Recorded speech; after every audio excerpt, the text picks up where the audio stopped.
Planet अगर नीच का हो और वक्री हो जाए तो बहुत ही ज़्यादा शुभ फलदायी हो जाता है, अप्रत्याशित फल देने वाला हो जाता है, अनएक्सपेक्टेड शुभ फल देने वाला हो जाता है।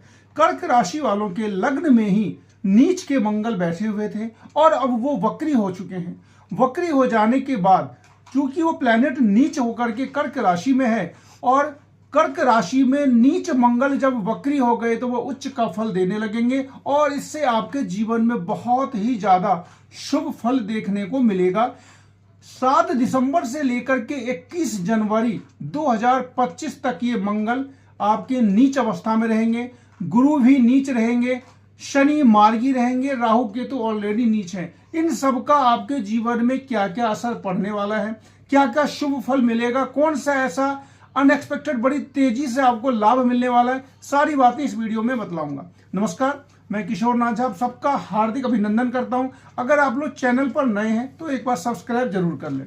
अब बात करते हैं कर्क राशि वालों की। कर्क राशि वालों के लग्न में ही मंगल विराजमान है, 4 नंबर है, कर्क राशि है। कर्क राशि में मंगल नीच होते हैं और नीच होने के साथ साथ वो सूर्य से ज्यादा अधिक दूरी पर आ गए हैं और वो वक्री हो गए हैं। और जब वक्री हो गए हैं तो वो मंगल शुभ फलदायी हो गए हैं। कर्क राशि वालों के लिए जो मंगल हैं वो 2 जगह के मालिक हैं। पहला तो है आपका 5th हाउस और दूसरा होता है आपका 10th हाउस। 5th हाउस जो होता है मित्रों वो आपके कॉम्पिटिटिव एग्जाम का होता है, आपकी बुद्धि का होता है, आपके विद्या का होता है। यानी कि ऐसी परिस्थिति में मंगल आपकी बुद्धि को अच्छा करेंगे, कॉम्पिटिटिव एग्जाम में आपकी सहायता करेंगे। साथ ही साथ 10th हाउस भी तो कॉम्पिटिटिव एग्जाम ही है, 10th हाउस आपका रिजल्ट है। हालांकि जब तक वो नीच थे तब तक तो ये कहा जा सकता है कि वो मंगल नीच है तो नीच का ही फल देगा, लेकिन जब प्लैनेट नीच होकर के वक्री हो जाए तो विपरीत राजयोग कारक हो जाता है। विपरीत राजयोग होता क्या है? विपरीत राजयोग ये होता है कि अनएक्सपेक्टेड, अचानक बड़ी सफलता, जिसको हम कहते हैं अचानक, हमें पता नहीं था, हमें ये पता ही नहीं है कि इतना आगे ये हो जाएगा। लेकिन वो क्या करते हैं, कोई भी प्लैनेट जब विपरीत राजयोग में होता है तो अचानक बड़ी सफलता देता है। तो निश्चित रूप से 21 जनवरी से पहले निश्चित रूप से एक बड़ी सफलता मिलेगी।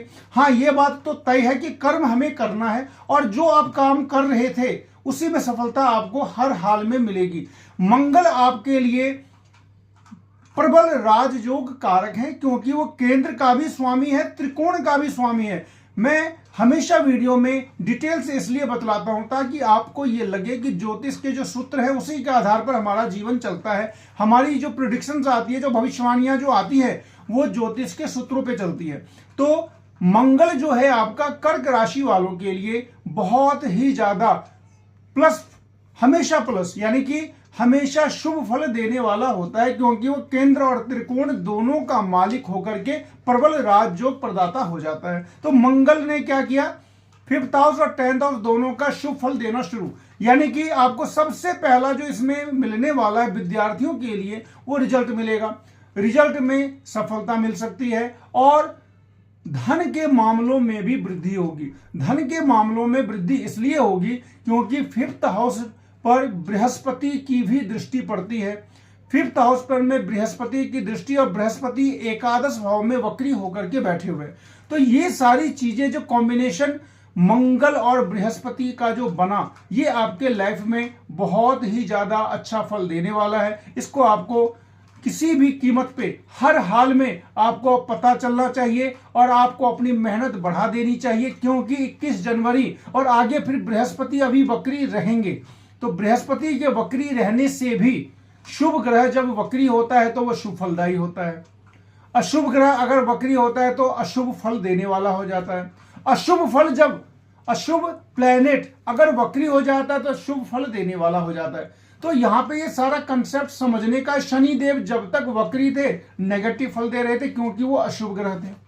बृहस्पति वक्री हो गए तो अच्छा फल देंगे। मंगल अगर अशुभ क्रूर ग्रह प्लैनेट होकर के अगर वो वक्री हो रहा है तो अच्छा फल क्यों देगा, क्योंकि मंगल नीच का है और नीच का प्लैनेट वक्री होने के बाद अच्छा फल दे देता है।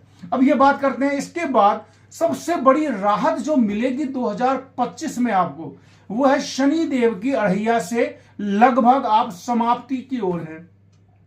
29 मार्च 2025 को शनिदेव कुंभ राशि से निकल करके मीन राशि में प्रवेश कर जाएंगे। अभी शनिदेव आपके अष्टम भाव में बैठे हुए हैं मार्गी होकर के, और शनिदेव चूंकि धीरे धीरे चलते हैं, बहुत धीमा प्लेनेट है, तो असर भी धीमा धीमा ही मिलता है। अगली राशि में प्रवेश करने का असर भी 2-3 महीना पहले ही मिलना शुरू हो जाता है, और अगली राशि में जब वो जाते हैं तो पिछली राशि को भी 2-3 महीने पहले ही असर देना शुरू कर देते हैं। तो यहां पर कर्क राशि वालों के लिए यहां भी एक बहुत बड़ी राहत है कि अढ़ैया का प्रभाव कब तक रहता है, जब शनिदेव अष्टम में बैठे हों।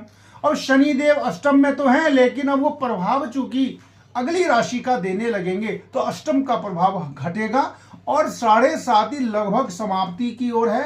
अढ़ैया जो है वो आपकी समाप्ति की ओर है, और जो अढ़ैया का जो नेगेटिव इफेक्ट था आपके जीवन पर, जो कि 7.5 के बराबर ही होता है, तो वो लगभग समाप्त हो जाएगा।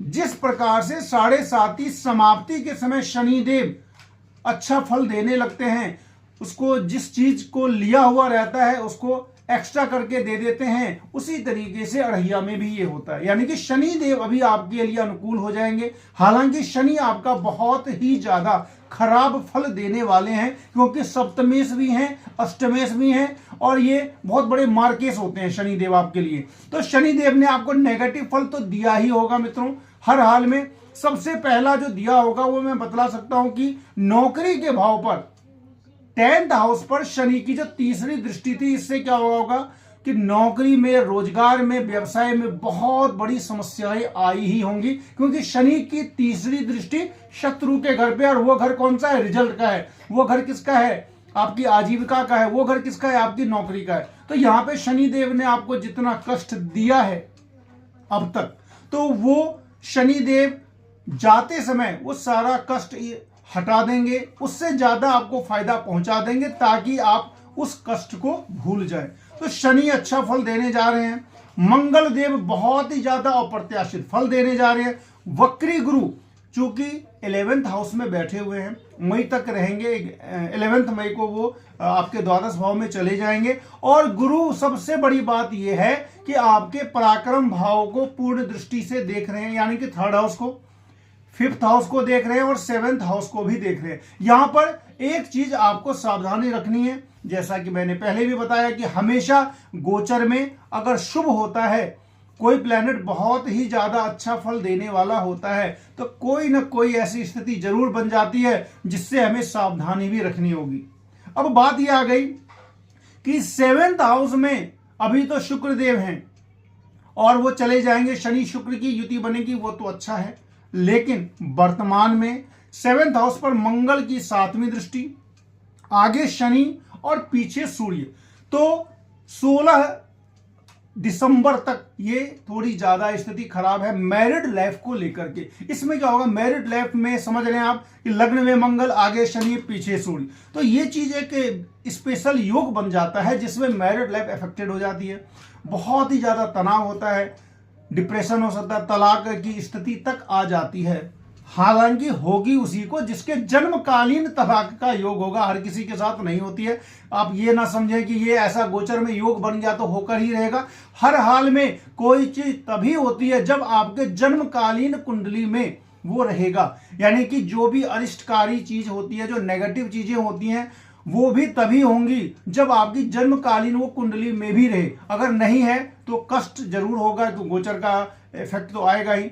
तो इस तरीके से थोड़ा आप सावधानी रखें। आपको करना क्या है, अभी आपको हनुमान जी की 3 बार हनुमान चालीसा पाठ करनी है। और शनि देव के लिए चूंकि अब वो जा रहे हैं, उनकी जितनी आराधना आप करेंगे, जितनी ज्यादा आराधना करेंगे, जितनी ज्यादा उनकी पूजा पाठ करेंगे, वो जाते समय आप पर प्रसन्न हो जाएं। बस ये कोशिश कीजिए कि शनि देव मीन राशि में जाते जाते आपके ऊपर बिल्कुल आपको वरदान देते हुए चले जाएं। तो इसके लिए आपको हनुमान जी की पूजा तो करनी ही है, साथ ही साथ ओम शम शनिश्चराय नमः, इसका 108 से लेकर के 1008 जितना जो आप कर सके, जितनी पोजीशन आपकी बनती है। अगर ज्यादा कष्ट में है तो ज्यादा भी कर सकते हैं, नॉर्मल है तो मिनिमम 108 बार आप करें। इतना कर लेने से शनि देव जाते समय आपको बहुत ही अच्छा फल देंगे। मंगल अभी 21 जनवरी तक बहुत ही अच्छा फल देने वाले हैं। आगे फिर बृहस्पति अतिचारी गति में आकर के आपके लिए वो बहुत अच्छा हो जाएंगे। राहु स्त्री राशि का है तो अभी कोई दिक्कत नहीं है, जब स्त्री राशि से निकल के वो पुरुष राशि में जाएंगे तब इसके लिए मैं अलग से वीडियो बना दूंगा कि राहु के लिए आपको क्या करना होगा। और इस तरीके से ये जो सभी प्लैनेट आपके लिए क्या क्या फल देने वाले हैं ये मैंने आपको बतलाया। मित्रों, लाइक शेयर सब्सक्राइब जरूर करें। मिलते हैं फिर अगले वीडियो में, तब तक के लिए नमस्कार।